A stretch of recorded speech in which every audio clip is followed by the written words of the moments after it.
Bienvenue dans les podcasts Alikama, les podcasts qui font du bien. Une production de Elder Almeida pour Kaizen Santé, avec la participation de Isabelle Ribeiro.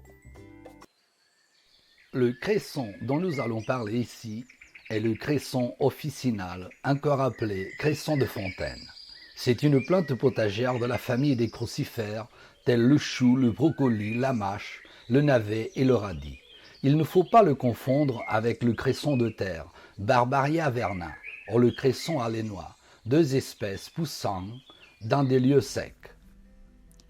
Le cresson de fontaine est une plante vivace qui forme des pousses rampantes au fond de l'eau, puis des tiges creuses qui se dressent hors de l'eau à l'extrémité des rameaux.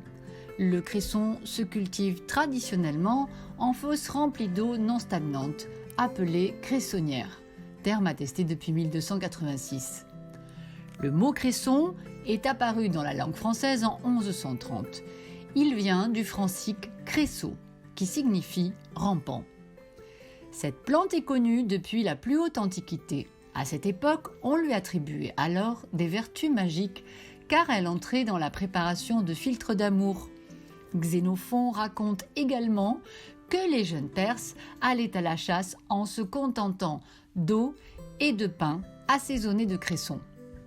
Les Romains en faisaient une grande consommation car ils pensaient que cette plante prévenait la calvitie et stimulait l'activité de l'esprit. Hippocrate le conseillait pour aider le corps à se débarrasser des toxines.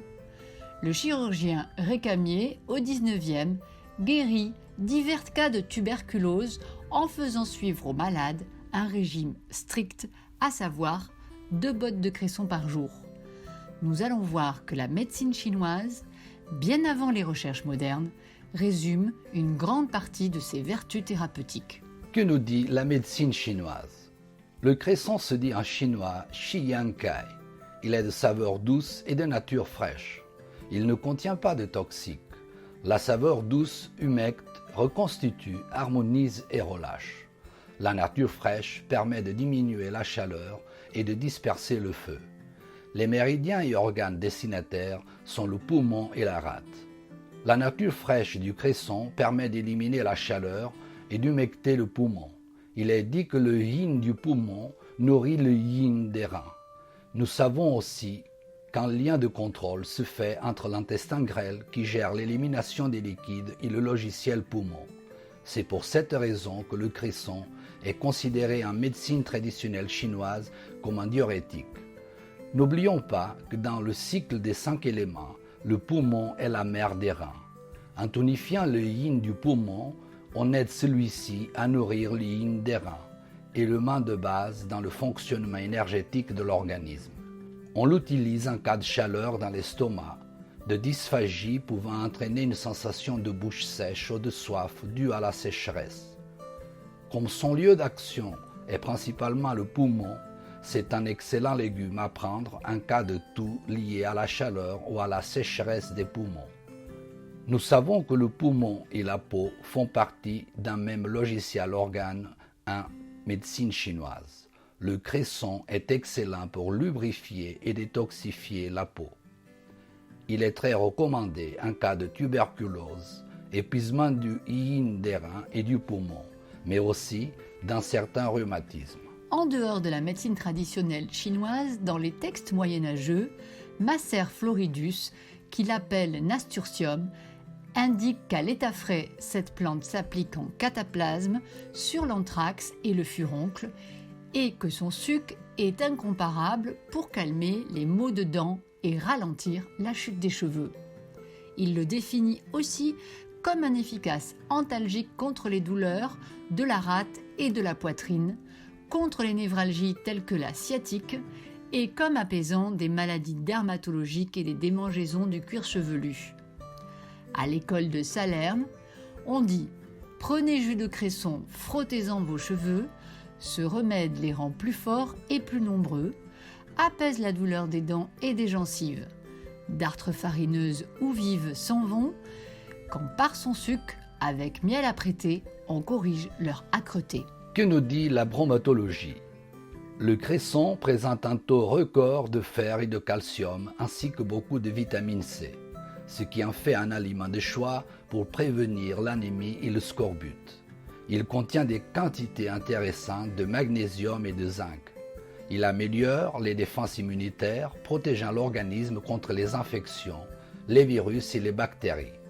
Très riche en caroténoïdes, en lutéine et en zéaxanthine, il protège les yeux et diminue le risque de dégénérescence maculaire.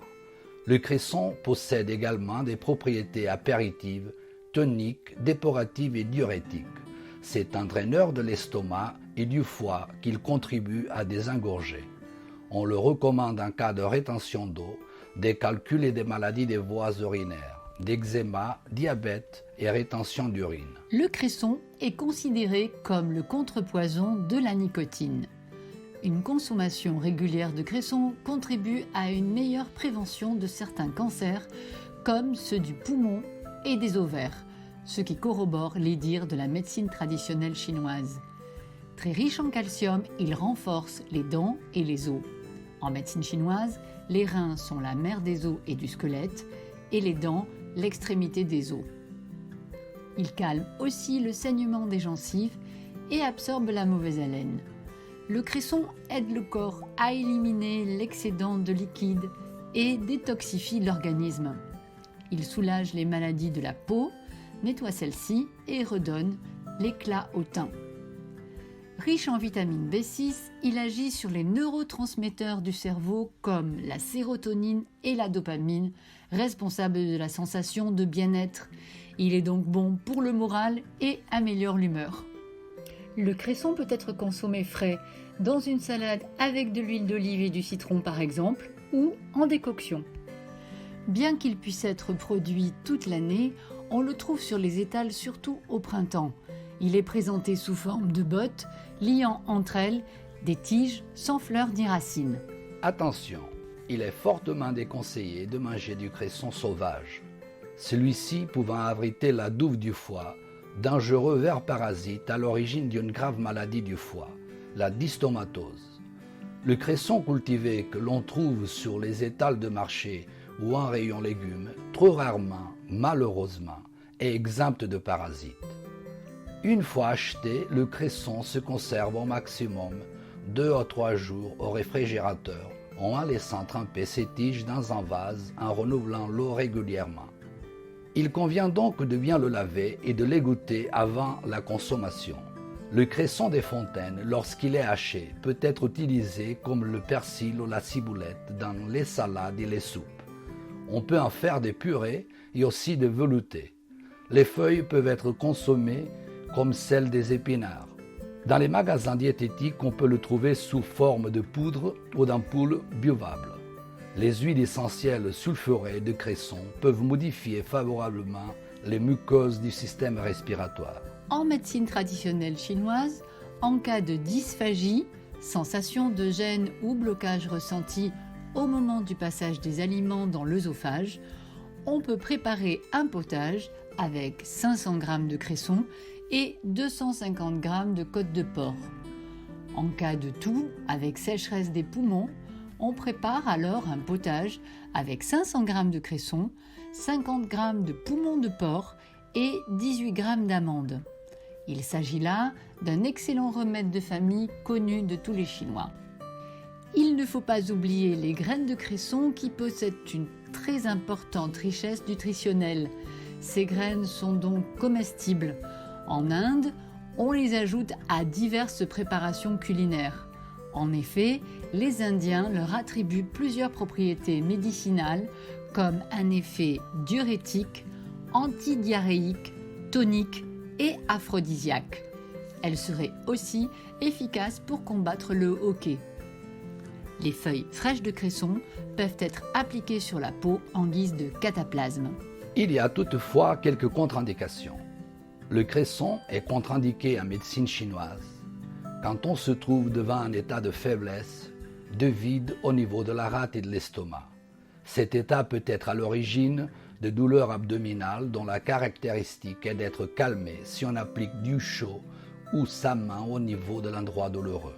Il est déconseillé aussi d'en consommer en cas de froid et de vide des poumons, de même en cas de diarrhée froide par faiblesse de la rate. En conclusion, plus que jamais, la loi des 9 jours qui prône la diversité quant à la consommation des fruits et légumes trouve toute sa place ici. Parmi la multitude d'aliments de la pharmacie du bon Dieu, le cresson, ce légume oublié, prend ici une place de choix. Mais si vous le consommez en tant que crudité, faites attention de bien le laver, ce qui est d'ailleurs vrai pour tous les légumes. Vous pouvez écouter tous les podcasts des Alicaments sur www.kaizensanté.fr. Nous vous remercions de votre écoute et À bientôt pour de nouveaux podcasts.